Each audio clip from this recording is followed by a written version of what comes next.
What's up, guys? We're back. It's week 7, and as you can see, when Nate starts talking, you'll see that he's in a studio this week. I am indeed in the studio instead of in my car waiting for fireworks to go boom, ba-boom, ba-boom, and getting stuck in traffic and forgetting my keys at home. So that's a solid. We both have microphones, we both have earbuds, we both have actual computers, and we're ready to roll this week. So it's gonna be a good one. If I get cut off, I'm just going to throw the computer out the window and be done with it. That's all there is to it. I mean, Pretty there's much. no Stupid. there's no other variables. Actually, I'm pretty sure I'd get fired for that. Probably very fired. You're fired. Fired. I guess the place to start this week is something that we visited a lot, actually. I think weeks like 2, 3, and maybe 4, we talked about Netflix and Verizon bantering like teenage girls. And at This the is beginning, Verizon's fault, not mine. They started it. exactly, we don't create these things. They happen and we talk about them. Everybody knows that's how I don't know, consumer tech works. Somebody Pretty has to much. do it to be talked about. So Do it. Do it. the first part of the Netflix thing that I want to talk about is not necessarily as much related to Netflix, but YouTube has started blaming internet service providers for slow streaming in rural areas or urban areas that don't get good broadband connections. And so, much like Netflix did to Verizon, YouTube is starting to say, "Hey, look, here's a graph, here's some fancy data. This is your ISP's fault. That's why you can't load that in 4K." And so the next thing on the list will clear this up, but it's just at one point I want to say, yeah, this is good to show transparency, but at the same time I question if it actually is the ISP's fault. Yeah, I don't know. It's one of those things where it could be both ends. At the same time, it also could be the user's computer.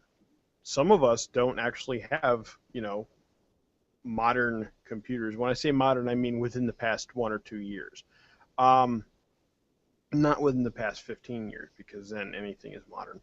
Anything, But what I'm talking about is like I personally own a IBM ThinkPad T60 that somehow or another is running Windows 7.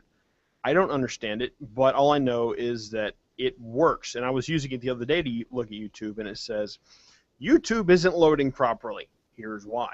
And then you open it up, and it started blaming Charter for all my problems.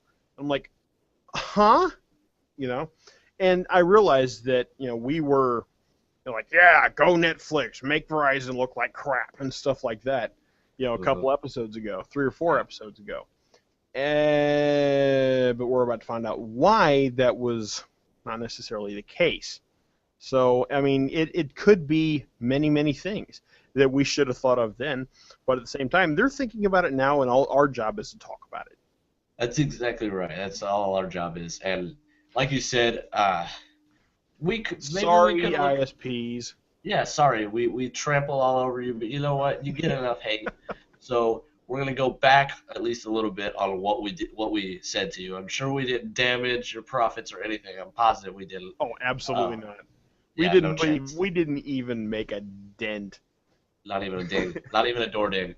Nope. But it turns out that Netflix may be to blame for the congestion issues after all. The ones that they have been blaming Verizon and I think Time Warner Cable, Comcast, people like that.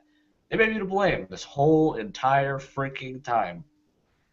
And all because they chose to, and I don't know exactly how internet data is pushed around. You can look up graphics for that and find out all that out. It's pretty complicated, but long story short, Netflix chose congested channels, and Pretty when much. supposedly they may or may not have had an alternative. So Verizon is accusing Netflix now of choosing the congested pathways to the end consumer just to make a point and make try and make Verizon look bad. That's what they're basically saying Netflix has done. Yep, pretty much. So And really, if that's the case, then I don't know. Maybe Netflix should have thought about that before they go. Verizon's a bunch of evil assholes, and they're trying to cut your data off. No, exactly, that's not and the how thing it of it is, works. you're not going to go straight to someone like Verizon, a telecom powerhouse, They're and try and huge. pull the wool over their eyes. What they're going to do is they're going to go backtracking through everything that you've done, and they're going to go, oh, really? You think this is our fault? Yeah, well, check this out. This proves that it's your fault because you're a bunch of friggin' morons. Let me try and find the infographic that Verizon put out, basically saying, like we just said, Verizon, not Verizon. Here we go. This is on The Verge. Do, do, do.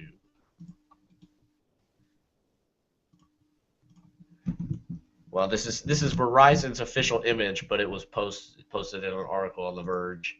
Um, I don't quite understand all of it, but basically, this is Verizon's way of saying Netflix is using all utilization they can on the way to Verizon and then en route to the users. Whereas I don't know how it works, but they could choose some other way in a different route and make the route directly to Verizon less populated. And Verizon's making the argument that there's no reason for them to give Netflix a free ride because other companies have to, I don't have any examples, like maybe YouTube, have to foot the bill for infrastructure expansion. They have to pay their own way to make way for their data to the user, if that makes any sense. Right, And yeah. so Verizon's pissed that Netflix is trying to get out of paying for that and just basically make Verizon pay for it. And I don't think that's going to fly, it looks like. No, it's not. What's going to happen is Verizon's going to go, neener, neener, boo boo, we caught you. Pay up, sucker. Yep. And Verizon could care less if, well, I don't want to say care less because if the users don't know that it's not Verizon's fault that Netflix is slow as hell, then they might get pissed and leave Verizon. But if Verizon can make the valid point that it's Netflix's fault, then there's no reason that Verizon should worry about whether or not Netflix actually does expand their infrastructure because at that point it's Netflix's problem. Exactly. And Ugh. it's one of those things where the users basically have to weigh in on this. You know, do you think this is Netflix's fault? Do you think this is Verizon's fault?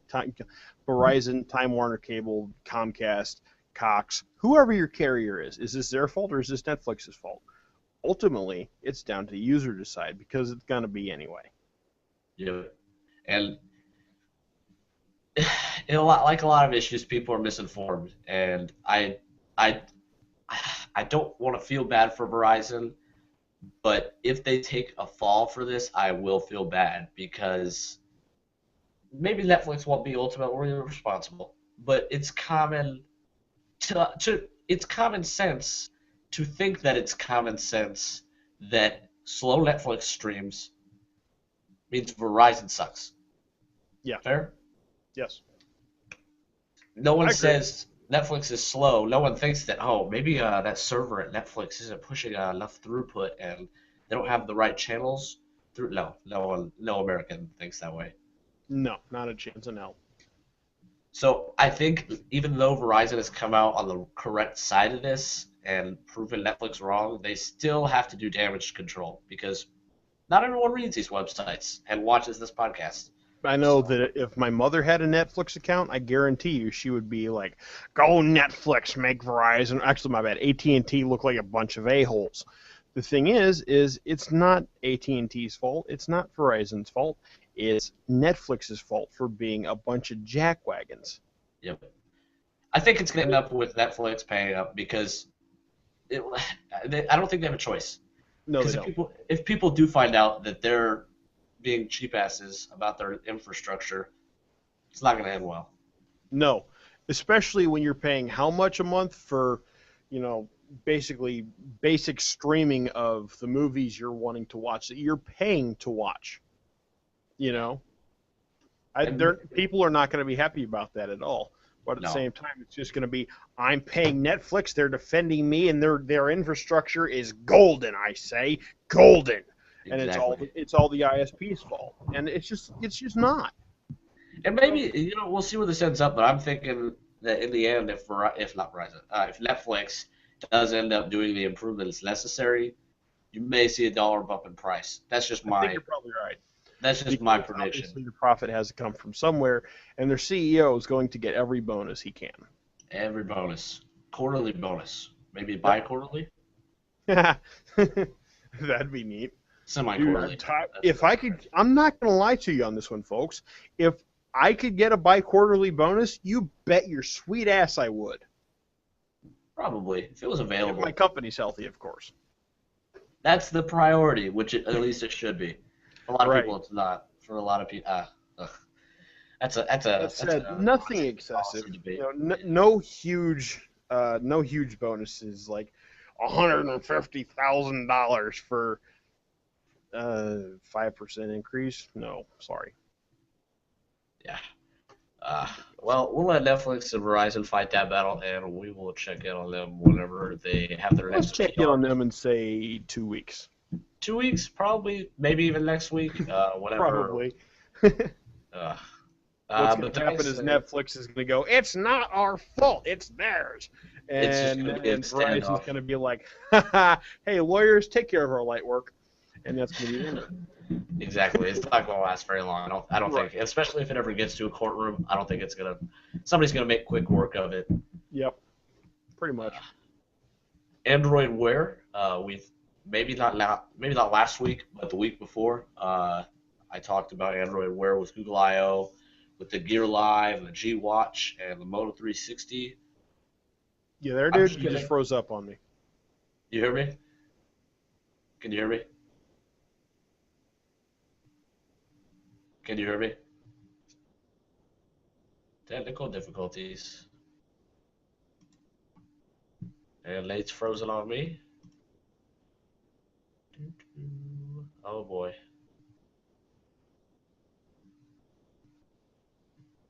I'm not sure what's happening. Just bear with us for a second.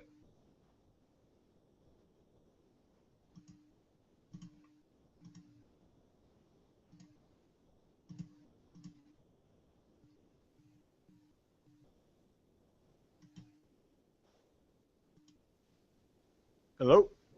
Can you hear me now? Yeah, I can hear you just fine. I don't know what the hell happened there. I don't either, because I froze. I don't see your video though.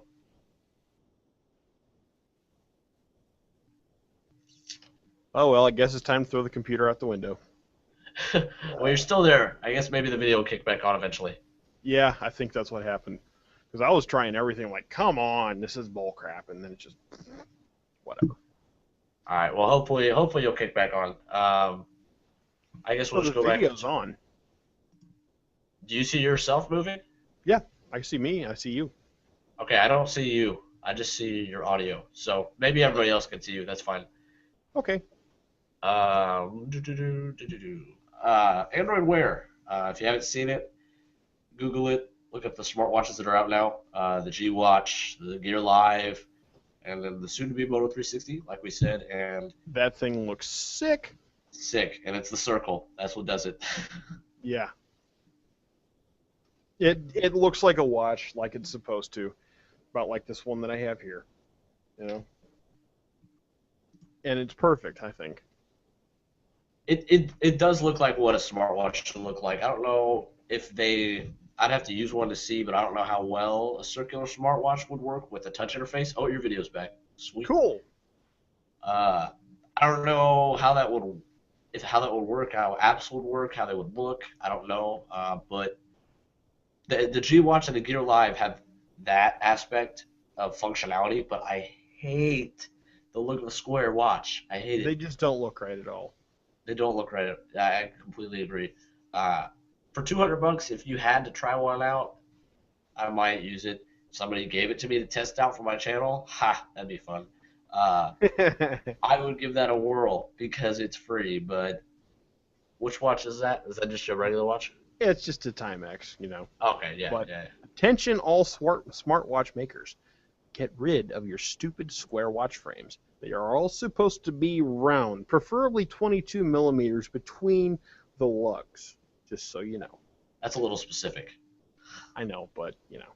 When it comes to me looking for watch bands and stuff that actually fit around my gigantic wrists, I've got to be specific. I got you. So hopefully the Motorola Moto 360 is not A crap. enormously priced. I think Yeah. hardware wise it'll be okay, but it better be relatively affordable. Yes. Absolutely. If we're talking $300 or $400, I'm out. Seriously. The most I'm going to spend on a watch is $150. That's the cap. I agree. I'd be reluctant to get that high. I know the Moto 360 is not going to be that cheap. It's just No, not. it's not, But because that may it's the only also one mean that's round. exactly it's going to be way more. But at the same time, that may mean the 360 is not for me. I'm just going to wait for a Pebble or somebody to finally get rid of the square and make it affordable. I want an affordable circle. That's all I want. Exactly. If you've got to collaborate with Pebble to make a round watch, go for it. I'll do it. Pebble, if you're watching, I'm here. I Exactly. will. Hit us up. I will. Me and Nate will be glad to test out some units and And trust me, the turnaround on the review would be same day. same day or Well, maybe not same day, just 24-hour buffer. I guess if you because you want to have a good review period. I'd maybe say a week. That way I could That makes say, hey, sense. this actually sucked. Make it better this way. So, but yeah, Pebble, I'm here for you. I like it. Hit us Uh, up, Pebble. we here. We're listening. We're here for you. With that said, please, please, please make it look something like the 360. That would be amazing. Something. At least like it Something. doesn't have to be a premium. You Just don't have to make it be, round. yeah, it doesn't have to be like anodized silver or anything. It just circle form factor. That's all I want. Put it in a Yep. box. Send it to me. Uh, well, that's that for hardware. Moving on. Yeah, I'm gonna get pissed before long. Uh, the iPhone 6. I talk about this every week, but I'm not an Apple fanboy. I'm not, and I hate that people call each other fanboy this, fanboy that. I enjoy Apple products. I don't think that makes me a bad person. I do. Apple, you know what? Apple makes a MacBook Air, okay, that I use for work. I can set that thing on my lap, and it feels 20 times more quality than my HP. And Oh, I don't for want to sure. offend I don't want to offend Absolutely. my HP sitting here, but it's lighter. But that's just the MacBook Air aspect of it. It Mhm. just feels better, and you can say all you want that it's just that's just the fact because you see the Apple on the back. No, I agree 100%. They do Yeah, actually make an extremely quality product. yeah. It's the build quality, and that's the reason. One of the reasons I like Apple. I mean, the number one reason I like Apple is just because of their roots. I like the history, but the other part of it is I I like really, Apple because I want to support Woz. that reminds me of that episode of The Big Bang Theory with Sheldon. The great and almighty powerful was. The Woz. But The it's just Woz is a deity all to himself. oh yeah, he's up there. He's But the only, far as I'm concerned, he's the only geek I want advertising for a sports car. is he advertising one right now? He's not at the moment, but historically speaking, back in the day, he did. He did a Okay. commercial for the 280ZX Nissan, and then he actually did he did a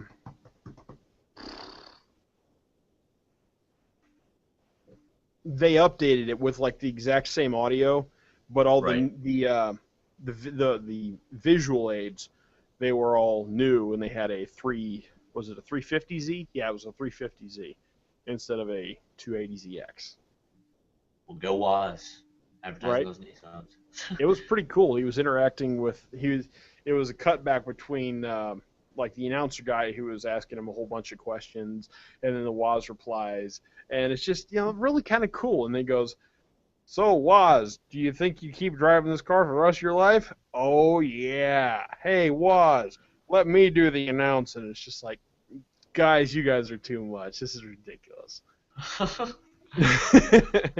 But with Apple, the thing for me is like back when I got my iPhone 5, that was the glory days of the S3. And the S3 was winding down. It was about to be the S4's time, but still at that time, the S3 was the thing to get. Yes, it And was. the reason I didn't get it was one, it felt like a plastic piece of crap, and I'm just going to be brutally honest about that. It just Go felt for it. It did. it It was felt a like a great plastic phone, coated thing. but it was But literally just a plastic candy bar. it's Samsung puts so much great stuff inside the phones, and then they go and put a turd on the outside. Yep. And I just don't Whereas understand that. whereas the Apple was able to put whatever this aluminum or whatever the hell's on the outside of this, and I felt it. I was like, you know what? I want this because I like the way it feels. And for I'll me, that's a freely huge admit deal. it's a great, solid little phone. The problem, my biggest problem with the iPhone is for me, it's not big enough. I Right, have a and problem here. It's called that's a giant problem for you. fingers. And lucky for you, Apple is looking out for you this fall. I've heard. So you've I'll heard the believe it when I see it. 4.7 and possibly the 5.5 inch. That's more your speed. If they actually make a 5.5 inch with a decent camera, Mm, I will actually consider it. wow, I never thought I would see that come from you. I never thought I would see you consider not an Android, an iDevice ever. Um, I have when the iPod Touch first came out, I had one of those. It was Okay, like an 8 GB, and the only reason I had that is because I honestly didn't give a crap about it, and I was working in a factory at the time.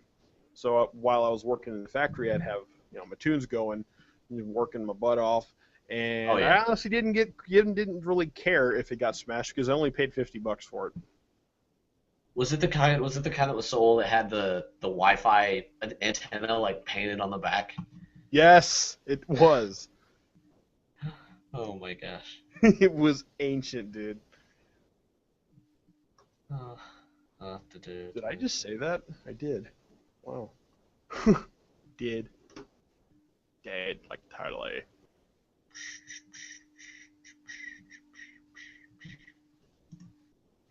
Okay, what is? Oh, that I never even talked about what I wanted to talk about with that. Um, I was looking at the list. I'm going, I wonder if yeah, I'll catch on. I s- I got distracted over here. But the whole route I was going with that with the iPhone is that if you will follow Marquez Brownlee MKBHD on YouTube, you probably saw in the last week his exclusive video with I can't remember the guy's name that leaks iPhone parts every year. Sunny something maybe. That sounds about right, yeah. I can't remember his real name, but he supposedly sent MKBHD the screen panel to the 4.7-inch iPhone 6, which is as a unscratchable, and I'm not kidding. Like did you see that video? No, I did not. I don't want to look it up now because it'll screw up the stream in terms of my Right. bandwidth, but you need to watch it afterwards, and anyone who's watching needs to watch this. It he took it with keys, scratched it, nothing. Like not even like the LG G Flex self healing stuff. It Yeah. just nothing to begin with. He took a knife and stabbed it like at the end. Damn. Nothing. And then to ice the cake, he said he was playing with it and he realized, well, this feels like really flexible as opposed to just a sheet of glass. Right. So he took it and he got down on the floor, set it under his foot, pressed down with his foot on the back on the back end of it like a gas pedal, and Yeah. pulled up on the front, pretty forcefully, I would say. Nothing. Wow. That says a lot because that says it's. I think that qualifies it as shatterproof, don't you? Absolutely. I had when I had my S4, I ordered a iLume flexible glass screen protector for it, and I was unbelievably impressed with that thing because I could literally, like, before I put it on the thing, I could take the screen protector and bend it like that, and it was a piece of tempered glass that had been tempered to 8H hardness, Wow. and it's just like, holy crap, this is impressive. And I really don't think this is so much an Apple breakthrough as it is a glass industry's breakthrough, Oh yeah. because I mean, Corning had the patent for Gorilla Glass since the 60s. The problem is they couldn't figure out of any particular industry that would need glass that freaking hard. Right. Well, It's just then like this is supposedly one of the first iDevices to step away from Gorilla Glass, if I'm correct. it is, yes. And so Gorilla Glass has come so far, and now we're just stepping away from it. But you know what? Gorilla Glass could be scratched, and I don't want to have a clunky screen. Ugh, that was an accident. Clunky screen protector on my iPhone. I have it on this one. It's got all kinds of air bubbles on it. Makes it look dirty. I just don't want to scratch the original screen. But This is why I got a glass screen protector ah, because I never had any of that problem. so the air bubbles aren't an issue. No, not at all. I mean, when you first put it on, they are, but that's because you just first put it on, and you've still got to smooth it out. Once you smooth it out, you don't have any issues with that crap whatsoever. I mean, I spent $25 on that screen protector, and it was well worth it. I might look into something like that because what I did was all the screen protectors I've had in the past have just scratched and gone to crap. And Right. what I finally just decided to do is, okay, you know what? I bought a 5-pack for like $5, and yeah, they scratch, but I can just yank it off and put a new one on. Exactly. But at the same time, you get what you pay for. Exactly, I did get what I pay for it, and I'm still on the first one just because I'm holding out for as long as I can before I switch it out. But Right. to each their own, I guess. This next thing's going to be big if we're correct about it. AMC, this is the main topic. AMC is installing recliners, trying to get people to spend fewer, I should say, Friday nights watching Netflix movies and more in their theaters in recliners. It's like a $60 million rollout to do this in all their theaters nationwide. And that led Nate before the show to show me 4DX, which 4DX is kick-ass. and we're thinking that it could be the next thing in movie going, and maybe AMC with these recliners might be the first place to do it. I agree. If it does actually work and AMC succeeds in actually getting people to, go to the movies and recline all the way back with their, with a girlfriend or boyfriend or both or whoever, and they just happen to be like, you know what, I got my babe here and it's gonna relax. I'm gonna watch me a movie, probably a rom-com, and fall asleep halfway through it. Then power to them. I really say that, power to them, because ultimately that's what ends up happening for me with Netflix. Is I end up falling asleep halfway through unless it's a really riveting documentary. Oh yeah, because you're on your home couch. Exactly. There's a huge difference. Plug it into my television and we're good. The thing with what AMC is doing though is they've also got their I think it's called Gold Star Cinemas, which basically they bring food to you instead of you getting up having to miss part of your movie or go beforehand and get your hands all greasy with the popcorn and all that stuff. You don't have to do any of that because they've got actual dinners and stuff that they bring to you while the movie's going on. And they've got champagne, beer, and all that other good stuff too. That sounds like a really cool idea. But for those of you who don't know what 4DX, you may more so know it as 4D, but 4DX is the company. Basically, it's a special system that theaters have to put in and dub over into the movie. But it smells. And the water, is that right? Yeah, if someone sneezes and it sneezes towards the camera, it'll spray water on you, and it'll feel like someone just sneezed on you.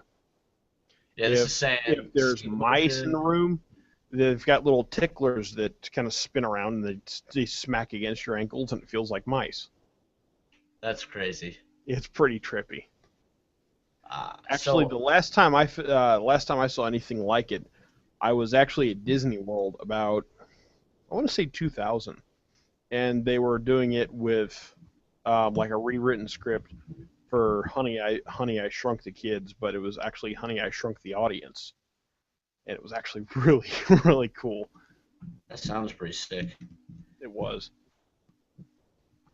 Let's see. What we got next on here?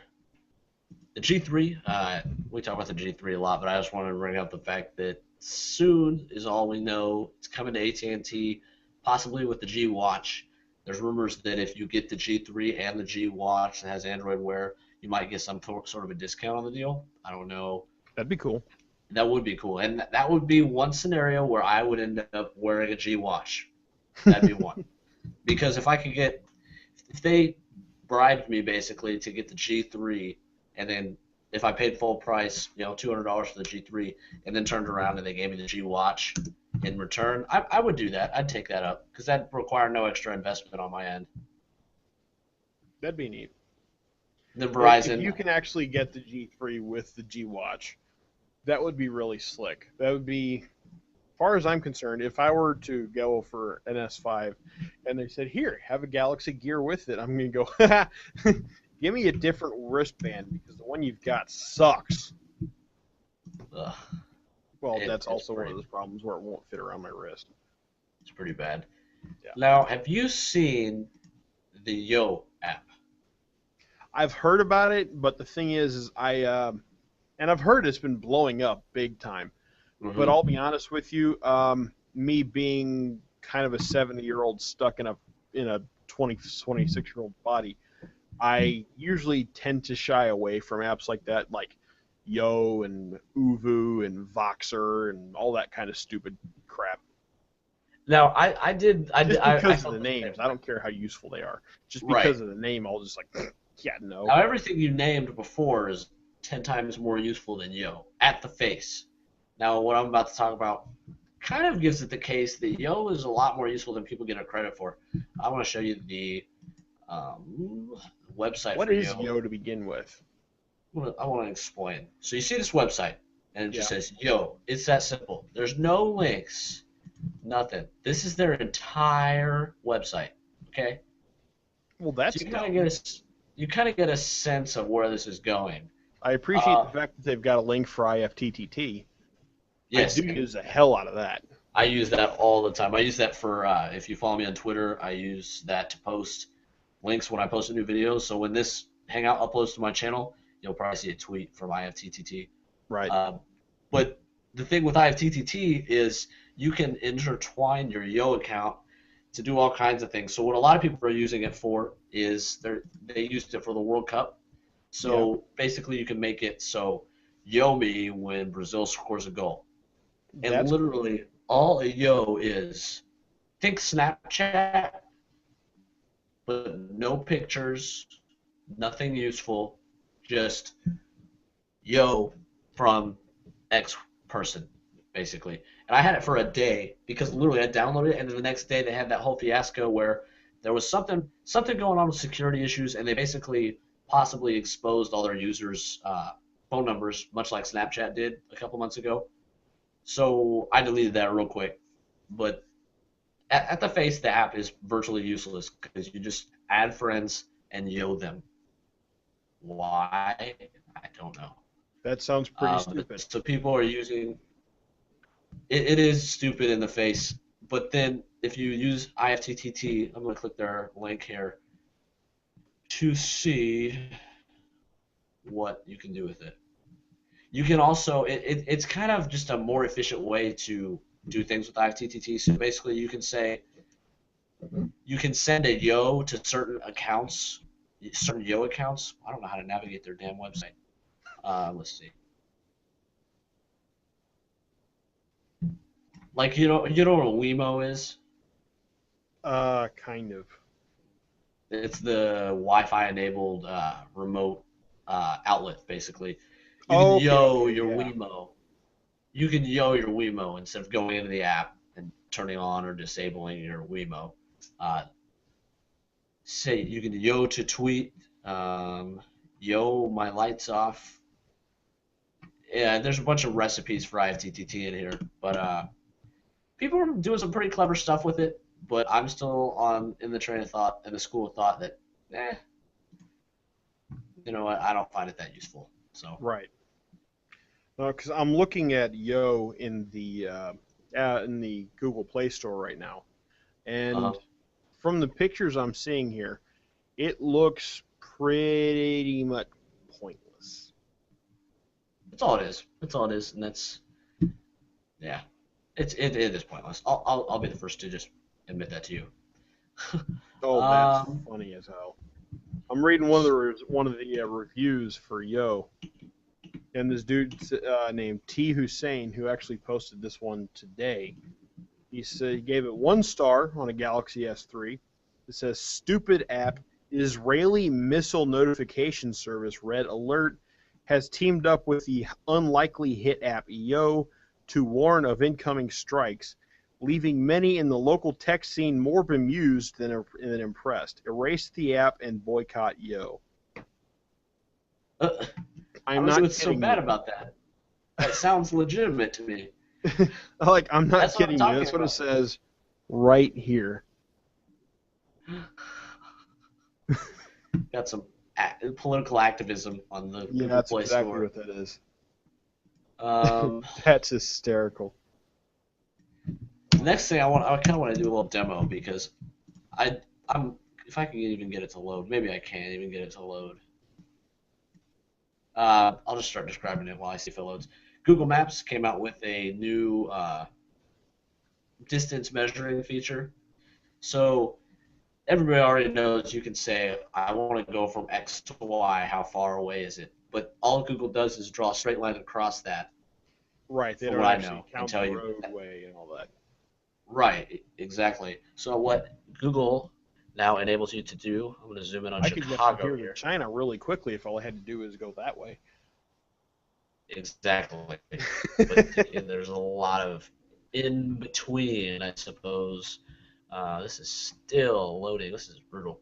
I'll just do it on a large scale. So say I want to go from Joliet, Illinois. Come on. Okay.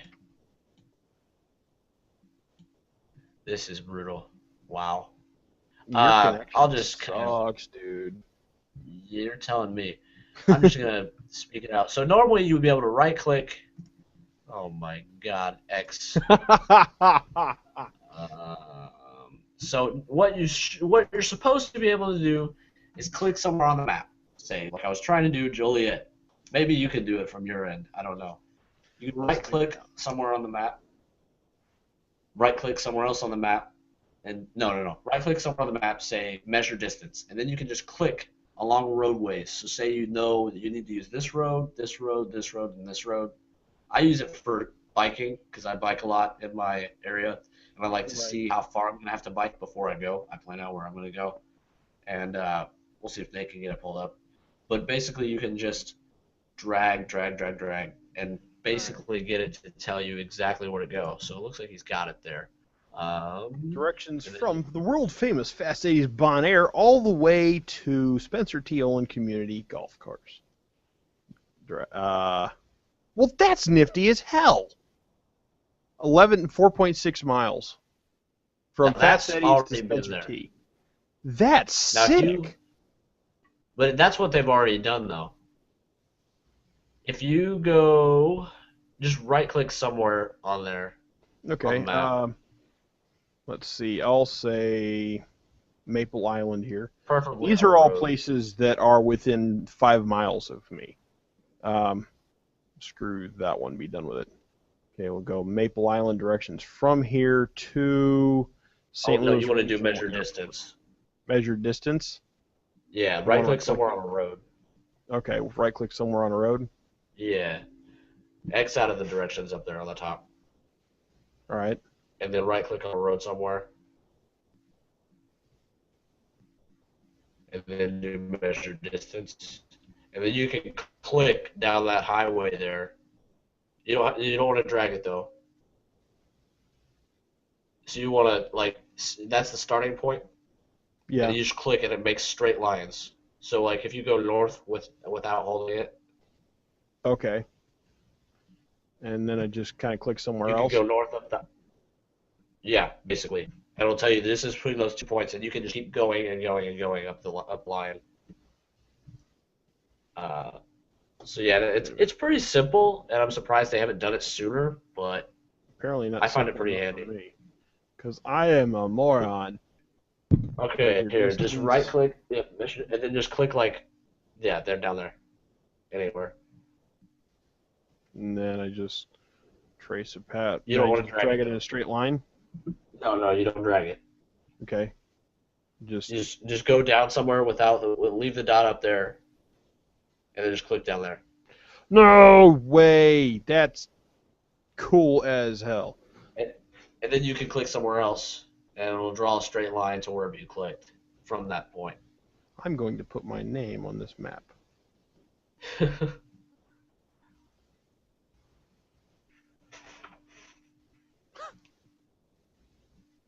Oh, kind of hard. I am the man. Back to Oh here. man.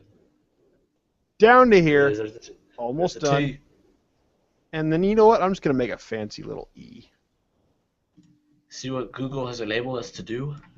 They've enabled me Let to Google, waste a lot of time.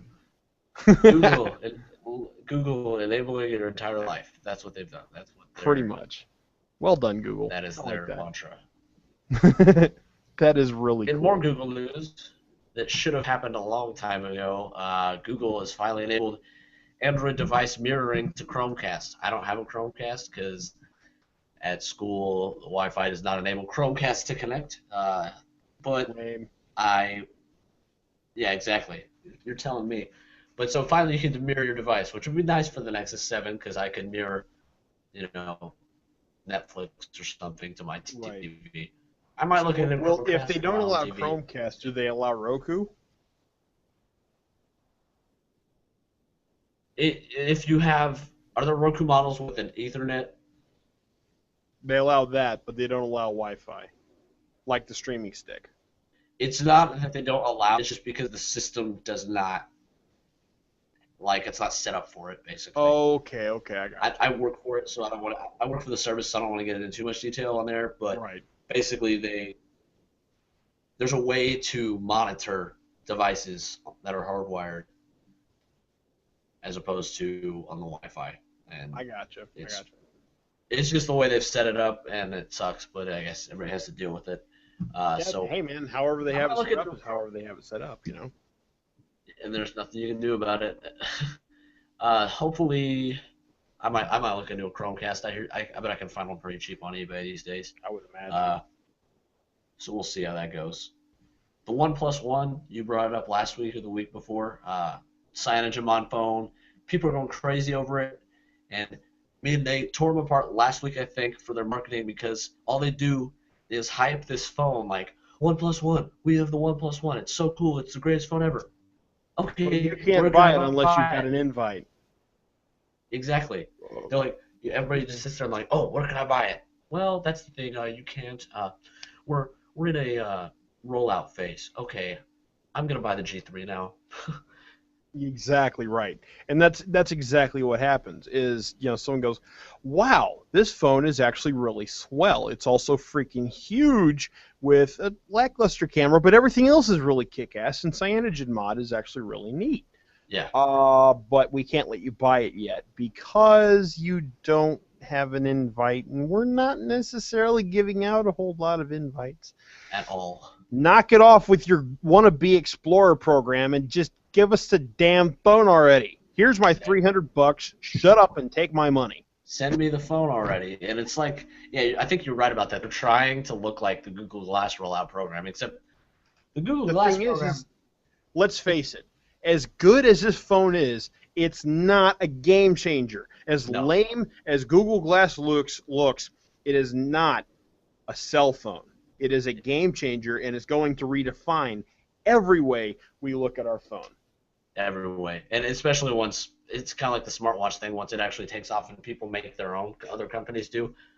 But that's another day whenever somebody actually does make another one. But basically, they posted on Recon Facebook. Instruments is working on one now. Eyeglass? Yeah. Huh. That'd be cool. They call it the Recon Jet, and right now it's set up strictly for like cyclists and people, skateboarders and stuff like that. But they're working on a version of it now for motorcyclists, and there's actually a helmet now called the Scully HT1 or some shit like that. But the helmet's $1,300, and it's got everything built in like right here, and it's cool as hell. And I want one for my motorcycle. I want one too. I don't even have a motorcycle. You just drive a car. I drive a car. I'll just drive my car around with a helmet, look like a stormtrooper or something. Helmet, tell me this. Helmet, tell me that. So the thing with OnePlus One is it may be too little, too late, but they don't care because they've posted on their social networks and their website today that July 22nd is some sort of ominous date, and it seems to me it's the way they made it look like was a possible release date, and That it could very well may. be the case. But here's what I'm thinking on that whole thing, though. If it's not a release date where they just say, "Hey, everyone, here's your phone," have at it. No, what I think is going to happen is they're going to release a new phone. They're going to quit with the OnePlus One. They're going to call the new one the OnePlus One equals 2. And it's going to be even bigger and even better. And instead of running CyanogenMod, it's going to run Linux. Oh my God! You gotta hook a keyboard up to the micro USB port and everything. We'll see if they actually come out with it because right now I think they've already killed the hype beast because Oh, absolutely. The hype beast is done. You the know, hype is what it's run its sells course. anything. It's what sells the iPhones. It's what sells Galaxy phones. It's what's gonna sell smartwatches for sure. Yep, absolutely. And they've already let that sail off into the sunset. It's already gone. Mm-hmm. So Sorry, OnePlus, you're done. You know, yeah, you might I be mean, able to the do only way you can really get back at this point is if you drop the price of the OnePlus One to about $100, and then say, "Here, have all the phones you want. Sorry, we were idiots, but here you go." They'd have to do something pretty drastic to make people, at least people like me, like as of 2 weeks ago, I was literally, if I had an invite, I had my credit card out. I was buying it. Now I'm just like, you know what? I'm waiting for the next Nexus phone to come out because I don't know, it's going to be better probably in terms of hardware, and I like pure Android. So Your we'll Android see. looks great. It does look great, and especially with Android L, it looks even better to Yeah, me I can't anyway. wait for that. Now, have you heard of Vertu, Yes, the I have. smartphone brand? They used to be an offshoot of Nokia, but they got spun off, and now they're based in London instead of Finland. Have you seen their co-op with Bentley?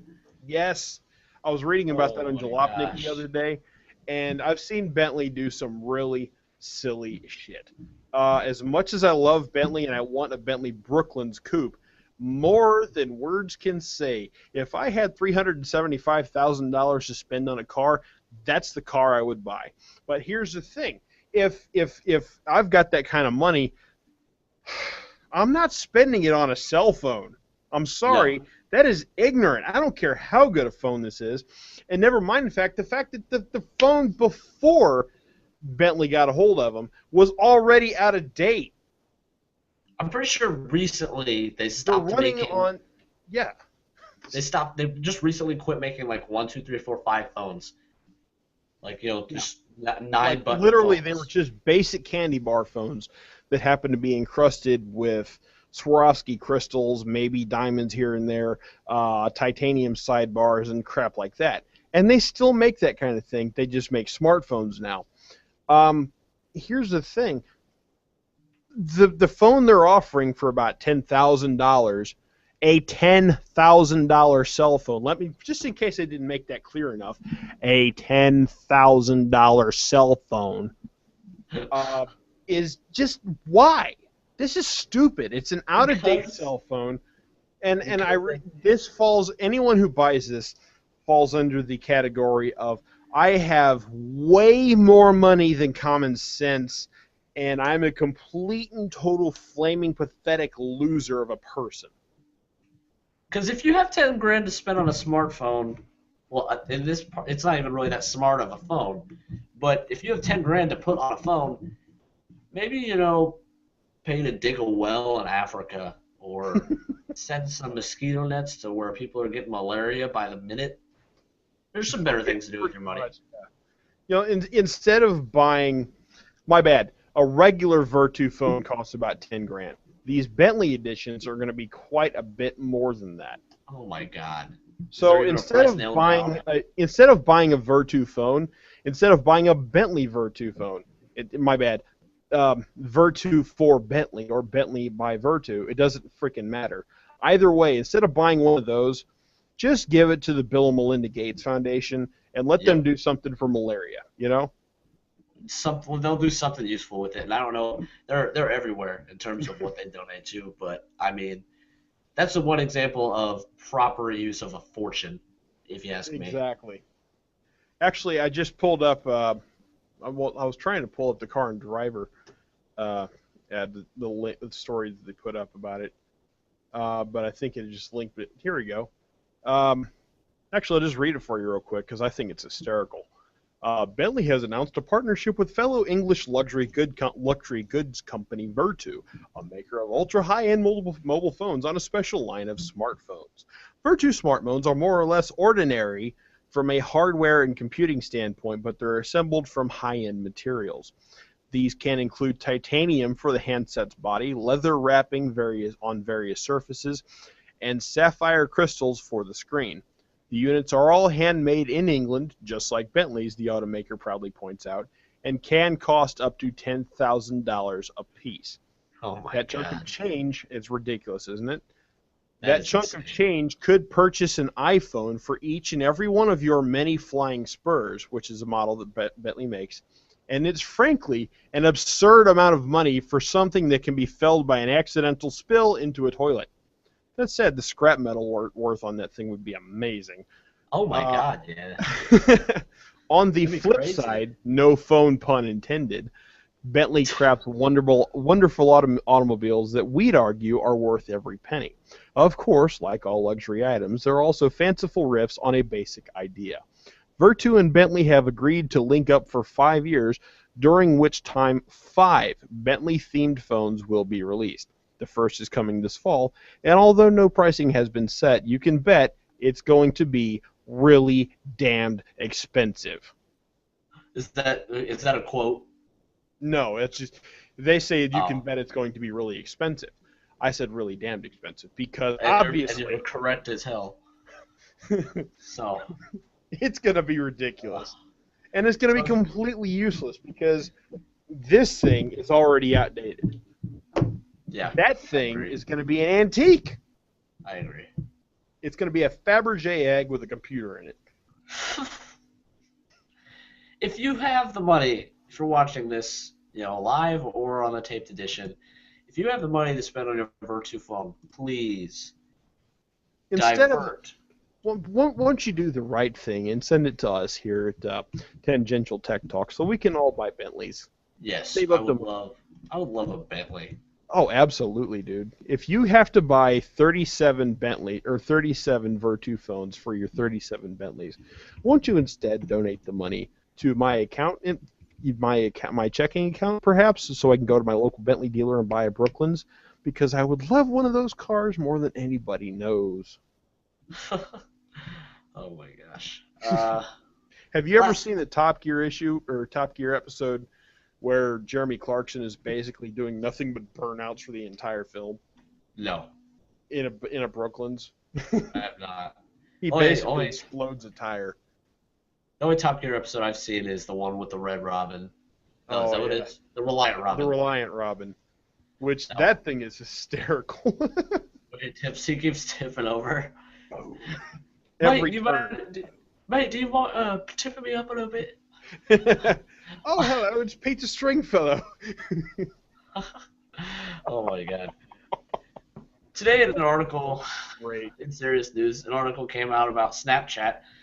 People have been wondering for a while about how they're ever going to make any money at all, just because it seems that the only way to make money these days with ads is to do ad revenue with YouTube and things like that. And so they're thinking that Snapchat could potentially monetize their business model by adding event-based filters. So if there's a Justin Timberlake concert or something, you could put a filter on there, and Justin Timberlake would pay Snapchat to add that filter. And I think they can make some serious money off of that. Have a Lollapalooza filter or... they can make some crazy dough on that. Oh, yeah. And it would not be intrusive on the end user like ads are, and I think that's a great idea. I mean, especially if you can stand there in the crowd with your best friend or whoever. Like, say you're at a Here Come the Mummies concert, which they happen to be one of my favorite bands, and all of a sudden you take a snap and you've got your best friend next to you, and behind you is the entire band, that would be pretty dope. Let's face it. It really would. That'd be pretty sweet. So we'll see if that actually takes off. And then the last 5 minutes that we have, I want to talk about BIC. Is that how you say that? I've never known. It's BIC, right? Yes. They're coming out with a universal typeface, and Nate himself actually contributed to the database for universal typeface. And what they did was they used the traditional alphabet to take in on their website, on a mobile website, to take in the handwriting of users from pretty much every country in the world. And I think it's still going on. It is, yes. So, yeah. Basically, what happened was about a month and a half ago, I was at work and I had nothing to do. And I'm just kind of surfing around on my phone, and I saw this ad on, I think it was actually on Engadget, for the Universal Typeface project. I'm like, do what now? So I click on the link, and so I'm going to try and pull it up here real quick. But basically, what it is exactly what it says, Universal Typeface Project, where they're trying to take samples from all over the world about what handwriting is supposed to look like, and they're trying to turn the universal typeface into an actual typeface on computers. The thing I find most ironic about it is the only time I've ever had an actual need for the S Pen on my Note 3 was for the Universal Typeface Project, where I'm actually working with a pen manufacturer.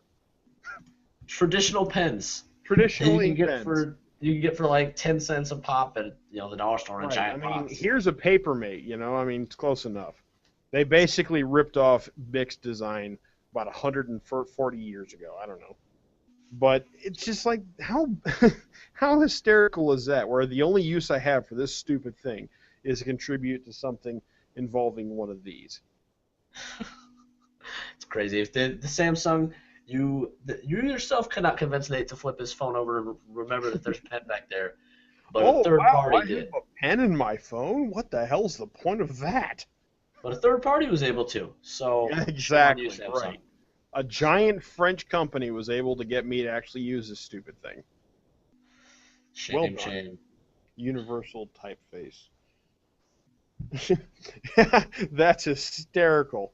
The Smithsonian's got a article on it. It says the Universal Typeface Project averages the world's handwriting to produce an incredibly average font. Oh my god. That's awesome. I'm gonna have to go through and look at this after the show, which I think is about time to wrap up, I guess. Yeah, we've got about 2 minutes. If we want to keep it under an hour. Typically. Yeah, it's typically what we would do. So I guess we'll call it good for the week.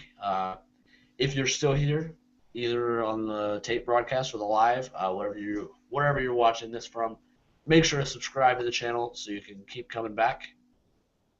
Oh, what's they doing there? Contributing. Always contributing to the big project. You're bettering the world. Yes, I am.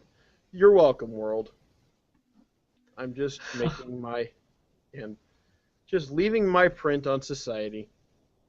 Well, Nate continues to change the world over there. I'm going to sign off. Make sure to give this video a thumbs up. Subscribe to the channel so you can keep coming back if you enjoyed watching this. And we will be back here at 9 p.m. Eastern, 8 p.m. Central next Thursday. If you do enjoy watching this, I'm sorry. I'm kidding.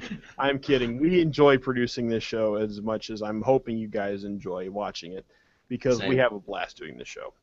We have a blast broadcasting it, and whether or not people are watching it when we're doing it, we don't really pay attention. Exactly. Just if people see it, they see it, and that's all there is to it. And as long as you're enjoying something, I feel like you should just keep doing it. That's the way I do life. Absolutely. Absolutely right. And that's the whole thing to life right there. If you take yourself too seriously, you're taking shit too seriously. And life's not as fun that way. So no, it's not. I mean, if you're constantly trying to stick around and bullshit, you're just gonna hate yourself. So if you're still here at this point, thanks for still being here. Come back next week. We'll be here as usual, and we will see you guys next Thursday. Peace out. Absolutely. Peace, folks.